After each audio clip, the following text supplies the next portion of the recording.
Okay, so today we'll start with unit 2. Okay, so for your CA1, you have first full unit and then half of your second unit. So, first, the first topic in your second unit is biosignal characteristics. Okay, so what is a biosignal and what are the different types of biosignal we are going to see now. So the contents for today's presentation is first we'll see what is a biosignal, the definition and how it is used, and signal analysis, what are the different applications of your biosignals and how you can classify the biosignals. So classification can be done based on the physical nature, so how the signal is represented, and also based on the system of origin, so from where you are getting the signal. Okay, so like that we can classify it into two different categories, and then we'll be the primary characteristics of some important biosignals. Okay, so these are the contents for today's presentation. So first of all, what is a biosignal? So all types of biomedical systems either generate the signals to influence the body. So first let's split the words. What is a signal? So signal is the parameter that is observable from the object. So whatever the object is, if you're getting some data from an object, then it's a signal. So a biological phenomena by any nature. If you split the words bio plus signals, bio stands for living object and signal is a function that carries information about the behavior.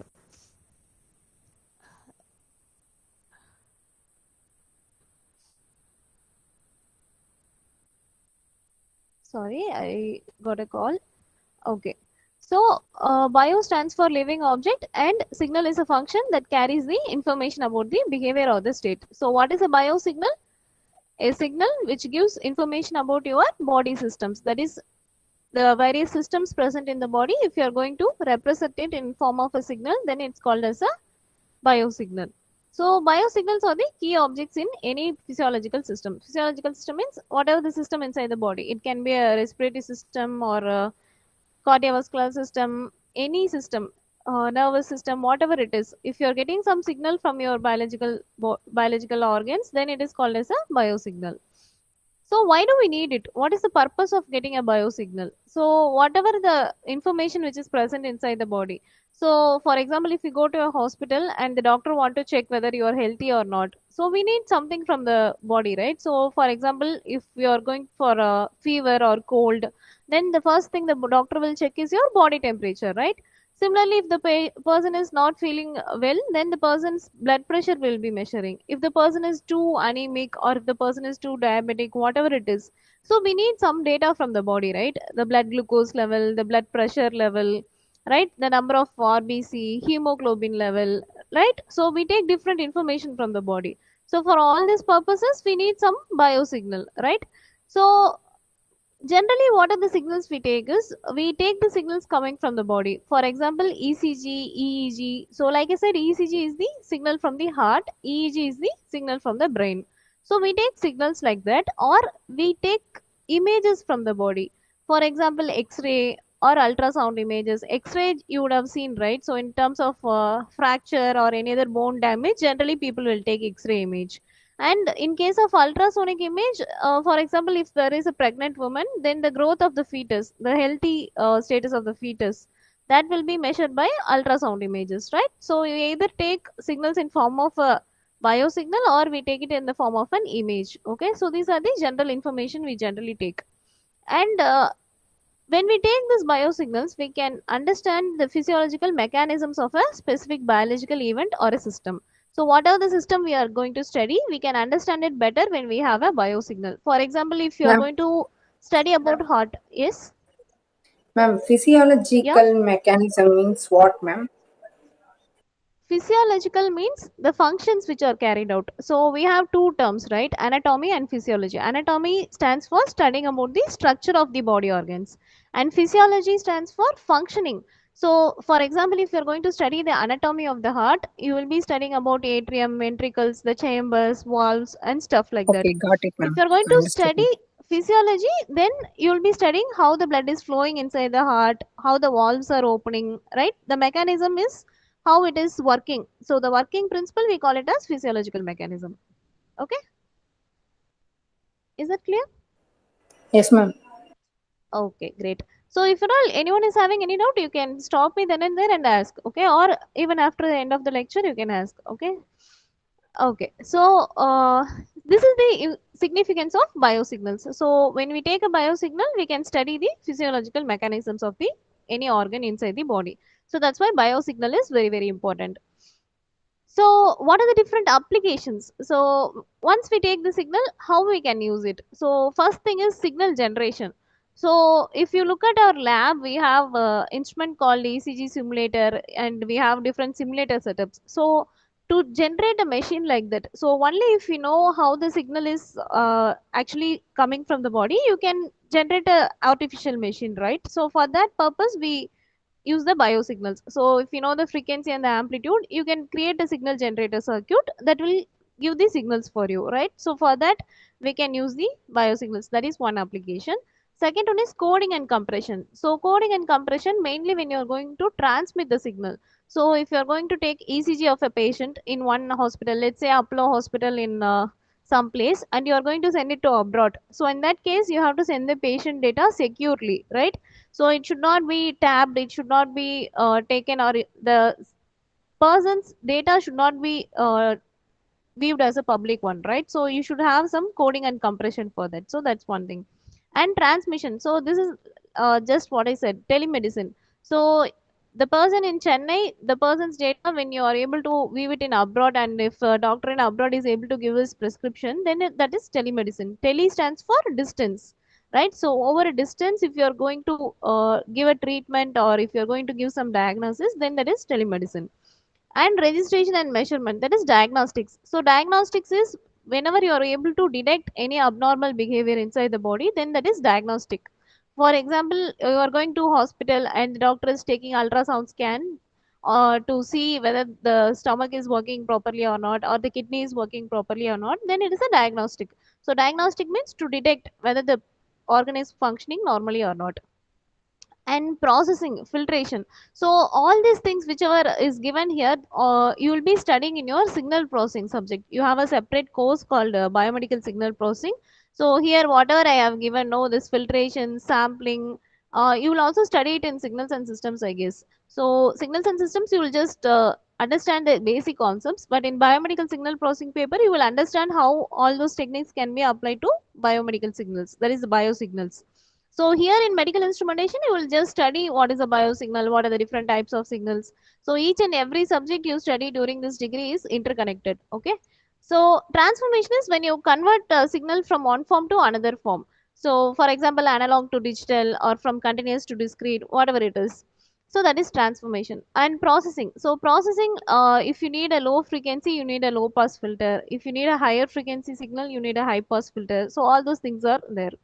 And defining the parameters, so that is future extraction. For example, if the person is healthy, and if the person is having any cardiac problems, so you'll be getting two different types of signals. So healthy person will have a different ECG, the person with a cardiac problem will have a different ECG. So from that we'll be taking some of the patterns, so that is what is called as a feature extraction. So you'll study all those things in very detail in your signal processing paper. Okay, so I'm not going to overload you with information.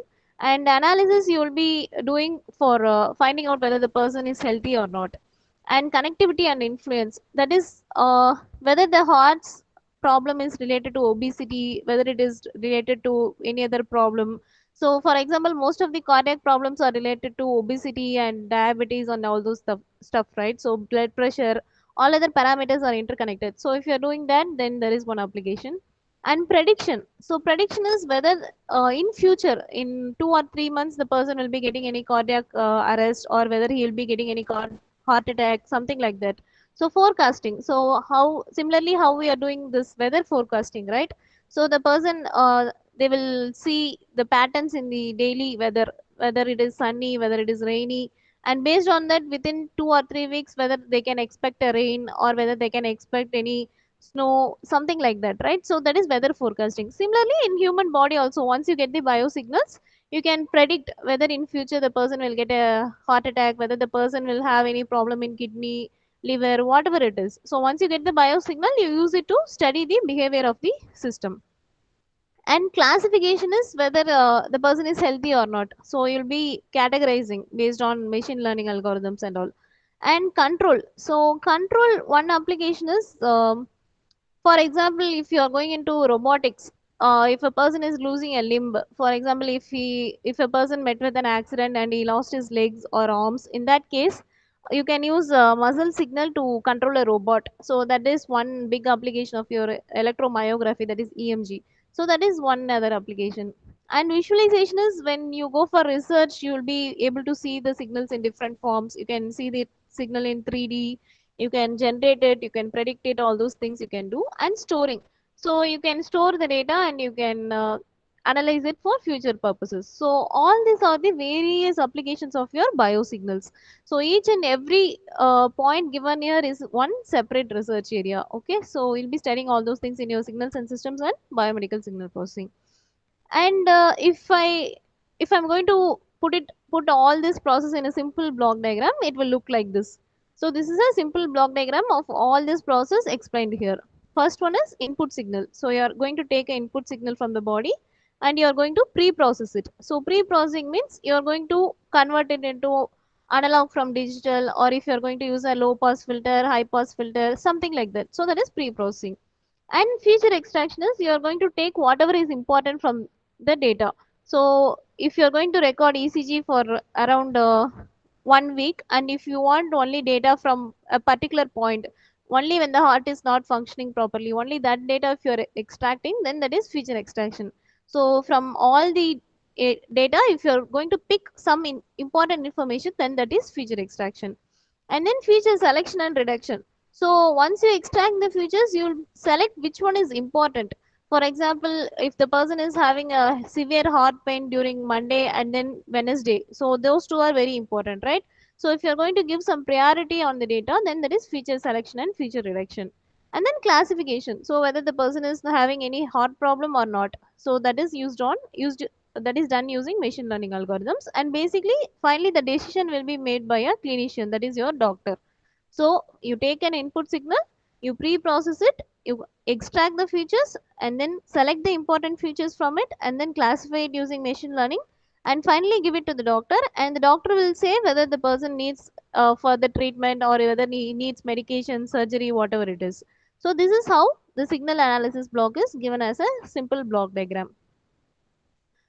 And next thing is classification. So we saw what is a biosignal. Biosignal means, bio means living, and signal is anything which gives the information about the system. And we saw what are the applications, and we saw the signal analysis block. Now we are going to see the classification. First type of classification is based on the physical nature. So how the signal is actually present, how it is present in a physical form. First one is electric signals. So when I say electric signals, all your electrical activity of the body. So we have your nervous system, right? So nervous system is like the electrical connection between all the organ systems. So ECG, EEG, EMG, ENG, EOG, ERG, everything is electric form of your signal. That is electrocardiogram, electroencephalogram, electromyogram, electroneurogram, electrooculogram, and electroretinogram. All these things are electric form. So you are recording the electrical activity of the organ systems. Second one is magnetic activity. So this is generally your Faraday's first law, Faraday's second law, whatever. So whenever there is a current carrying wire, there is a magnetic activity around it, right? So similarly, inside the body, when you have an electrical activity, you will have a magnetic activity. So if you are going to measure the magnetic activity of the body, then you have all these signals, which is magnetocardiogram, magnetoencephalogram, magnetomyogram, and magnetoneurogram. So all these are recording the magnetic activity of your organ systems, that is heart, brain, muscles, and neurons. Okay, so whenever there is an electrical activity, you have a magnetic activity. So you can use different sensors to actually measure it, right? So in electrical activity, you generally use electrodes. In magnetic activity, you will use different kind of electrodes. You will use magnets, that is called a squid. So that one I don't think you will be studying in this subject. You will study in therapeutic equipment or in brain computer interface, right? So in that you'll be studying about the magnetic recording. Okay, so next thing is chemical nature. So chemical nature is whenever there is a metabolic activity in the body, you have a chemical activity going on, right? Just give me a minute.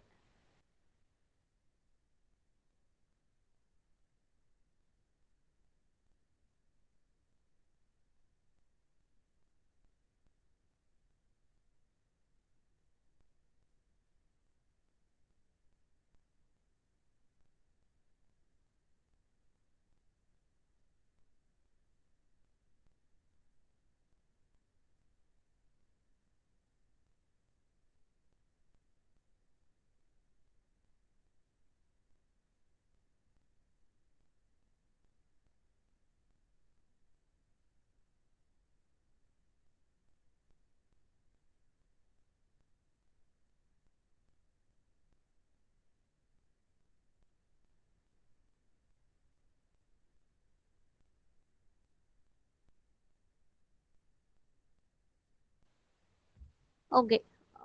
Sorry about that. Yeah. So we have electrical activity, we have magnetic activity. Next one is chemical activity.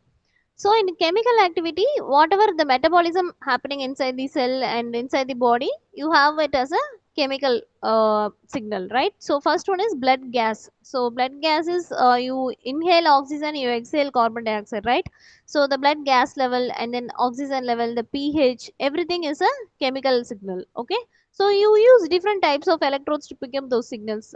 For pH, you use pH electrode. For oxygen level, you use pulse oximeter, and for blood gas checking, you have a blood gas electrode, right? So different electrodes are used for recording these signals. And fourth one is mechanical or acoustic signals. So mechanical is anything which is created due to the movement. For example, your blood pressure is one signal where you have the blood flow, right? So it's basically like water flowing inside the pipe, right? So based on the blood flow, you are recording the blood pressure. Second one is airflow. So airflow is whenever you are breathing, your lung is expanding and then it is compressing. So it's more like a balloon. So in a balloon, when you are blowing the air, the balloon gets expanded, right? So similarly, your lungs will expand and then it will compress. So based on the airflow, you are getting some movement on the muscle, which is your lungs and the chest wall, right? So that is airflow. Next one is gait. Gait is the muscle, which is whenever you are walking, there is a different way of walking for each person, right? So if you observe very carefully, nobody will walk in the same way. Everyone will have a different walking style, right? So that walking style we call it as gait. So one person will walk fastly, one person will walk slowly, one person will keep the legs wider, the other person will keep the legs narrower, right? So the gait cycle is different for each person. So this gait analysis you will exclusively study in your biomechanics subject, right? So you have a lot of problems and different kinds of analysis for gait problems. So gait is basically walking cycle. Okay. So that signal we can get, and this is phonocardiograph. PCG stands for phonocardiography. This is when you are able to hear the sound of the heart. So generally use a stethoscope, right? So doctor will keep the stethoscope on the chest and he will observe the heart sound, right? The lub-dub sound. So that lub-dub sound we call it as phonocardiogram. Phono stands for sound. So that sound we can plot it as a signal. So whatever the activity of the body, we can actually take it as a signal. That's what the basic idea is. Whether it is electric, magnetic, chemical, mechanical, whatever it is, we can take it as a signal and then we can analyze it. So in mechanical, we have all these signals. And optical. So optical stands for light, right? So this mainly we use it to study the biochemical activity inside the body. So when I say pulse oximeter, no, so the pulse oximeter will have a red color light. So that is a infrared sensor, right? So that infrared sensor will pass through your finger and then it will give the activity of the oxygen level, right? So that is the optical kind of signal. Next thing is thermal. So this we all know very clearly, right? Whenever you come to college, they use this infrared thermometer, right? So that thermometer will actually detect the heat which is emitted from your surface of the skin, right? So that is one simple application of your thermal signal. And if you go for advanced level in thermal signals, then that is thermography. So thermography is basically infrared camera. So instead of an infrared sensor, you use an infrared camera. So that infrared camera will actually look at the body, it will scan the body, and whenever there is a change in temperature, you can actually see it very clearly in your thermal camera. uh, One simple example I can say is like your Predator movie. So in Predator movie, that alien will look at the humans in form of a heat distribution signal, right? So that is what the basically the principle of your thermography. The thermal camera will scan the body, and whenever there is a heat change, very clearly using your thermal camera, right? So based on the physical nature, what are the different types? First one is electric, second one is magnetic, third one is chemical, mechanical, optical, and thermal. So we have 6 different types of signals based on the physical nature. Okay, so this is very important. And based on the system, so when I said earlier, we can classify it based on 2 types, right? So first one is based on the physical nature of the signal, second one is based on the organ system, so which organ is actually giving that signal, right? So based on the system of origin, we can classify the signals into first one, endocrine system. So endocrine system is your hormones and glands, right? So your thyroid and pituitary gland, whatever the gland you have, right? So everything is endocrine system. So these hormones and enzymes act as the regulating system of your body, right? So if you're going to measure those signals, then that is one type.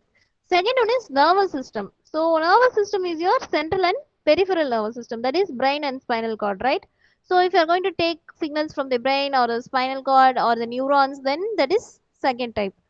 Third one is cardiovascular system. So cardiovascular system is heart and its blood vessels. So heart will have different chambers, and we have arteries, veins, capillaries, right? So we have pulmonary artery, pulmonary vein, right? So we have different blood vessels, right? So that is connected to the heart. So if you're going to study that, then that is third one.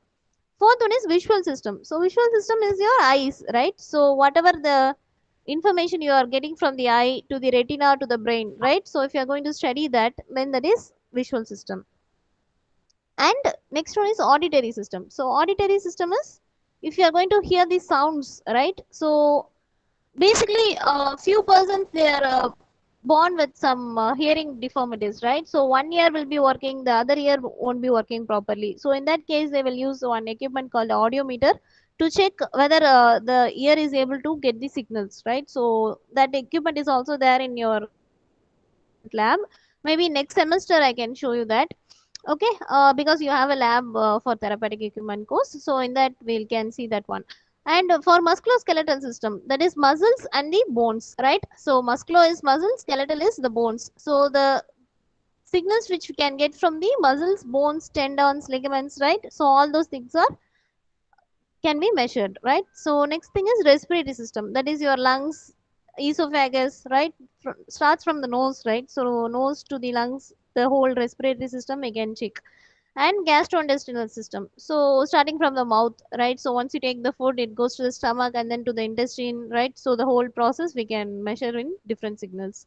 And blood system, so blood system, you have your RBC, WBC, right? And then you have your platelets, right? All those things, plasma, everything we can measure. So when you give your blood sample for a test in any lab, they will give you different parameters, right? So the total blood cell count, the hemoglobin level, blood glucose, cholesterol, right? So different things we can measure from the blood. So whatever the system you are taking, you can measure the different biosignals, right? So based on the physical nature, we can classify it into 6 categories. Based on the system of origin, we can classify it into 9 categories. There is endocrine, nervous, cardiovascular, visual, auditory, musculoskeletal, respiratory, gastrointestinal, and blood. Okay, so these are the classification of biosignals. And this is one block diagram just for a reference. Okay, so this is not in a textbook, so you don't have to draw this diagram and all. So just for your understanding, I have given this diagram. So this is one normal human body. Okay, so from this body, what are the signals we can take? First thing is we can take the EEG. So EEG is the recording of the activity from the brain. Next thing is we can take the EOG. EOG is the activity of the eyes. So whenever the eyeball is moving, so when you are looking up, looking down, when you are looking right, left, right, so there is always movement of the eyeballs, right? So whenever the eyeball is moving, you can get some signal, that is EOG. Next thing is EMG. EMG is Ma'am, the why that 1, 2 came, ma'am? 1 and 2. Yes, Oh, ma'am. okay. So that is two electrodes. Just for representation. Actually, we don't use two electrodes. So when I am discussing EEG, I'll show you what are the different electrodes which are used. So this is Okay, just a ma'am. representative diagram. Okay. So you can see they are just using two electrodes here. So just for representative purpose, they don't actually use two electrodes. Okay. Yeah. And EMG is the muscle signal. And body position also we can measure. So in lab you saw the strain gauge and all, right? So I told you, right? So the strain gauge can be used to measure the position, and LVDT experiment also you did, right? So for position you can use any of the sensor here and you can keep it here. And ECG is the heart signal. So here also they have just represented two electrodes. Okay, in ECG we don't use two electrodes. So while explaining ECG, I'll show you the number of electrodes and all. Okay, and okay, so this is larynx microphone. This is mainly to check the snoring. So when people sleep, they sometimes snore, right? So to check that, they have a separate sensor, which is microphone, which is kept on the larynx part. Okay, so that they can check whether the person is snoring during the sleep or not. Next thing is respiratory effort. So this one I told, right? So you put a belt over the chest region and you connect some sensor or transducer there. So it can be a strain gauge or it can be any person is breathing, so the chest wall will be moving, right? So that displacement you will be able to measure using this transducer. So here for leg muscle you can use EMG. So these are the different signals you can measure. So once you take the signal, you are going to convert it, right? So for that you have an amplifier, you have a transducer, and you have a filter, right? So these are the different processing and signal conditioning techniques, right? So you also have a preamplifier, and you have a video and a microphone also. Okay, so all these signals you take from the body and then you give it to a computer. In computer you will do some processing, monitoring, analysis, whatever it is, signal processing, image processing, everything you will be studying in your higher semesters, right? So inside computer you will be doing lot of process. And then there is a central panel which is for selection. So I said about feature selection and feature extraction, right? So once you get all this information from the body, you will select whichever is important and whichever is giving you correct information. So that one you will take using this central panel control. And then there is a recorder here. So generally in a hospital setup, they will give you the printout of the ECG. If anyone would have seen that, once you take the ECG, the waveform will be printed in a small chart like paper. Okay, so that is called a recorder. Okay, so that will give you the printout of different channels. And also you have a monitor, printer. You can store the data in a CD or you can send it to a data network. Okay, so this is the multi-parameter biosignal monitoring and recording. So this is just for your information I have given. Okay, so for exam you don't have to draw this diagram and all. So in exam, if you're asked about classification, I mean biosignal characteristics, you have to start with the definition of biosignal and the application of biosignals, this signal analysis, and the classification of biosignals, and followed by this diagram. I mean this table. Okay, so you don't have to draw this diagram. So this block diagram is not required. You can just stop with this table. Okay, and this is the different signals. Again, this is for your understanding I have given. So if you look at the each signal here, so the first two signals are your EEG signals, that is brain signals. Second two signals, that is third and fourth signals, are the EOG signals. So if you look at each signal, it is having different amplitude and frequency. Amplitude is the y-axis and frequency is in your x-axis, right? So the signal is varying in terms of frequency and also in terms of amplitude, right? So frequency is the number of cycles per minute, right? So per minute or per hour, whatever it is. So when you are going to observe the repetition of the signal, then that is frequency.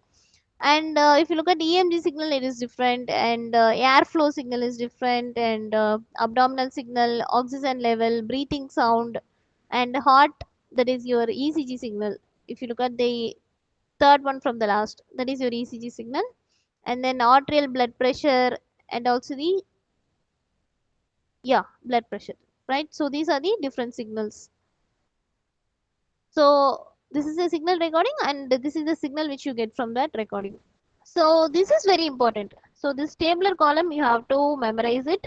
Okay, so there is no other option. You have to understand what is the frequency and amplitude of each signal. Okay, for electrocardiography, that is recording of the electrical activity of the heart, right?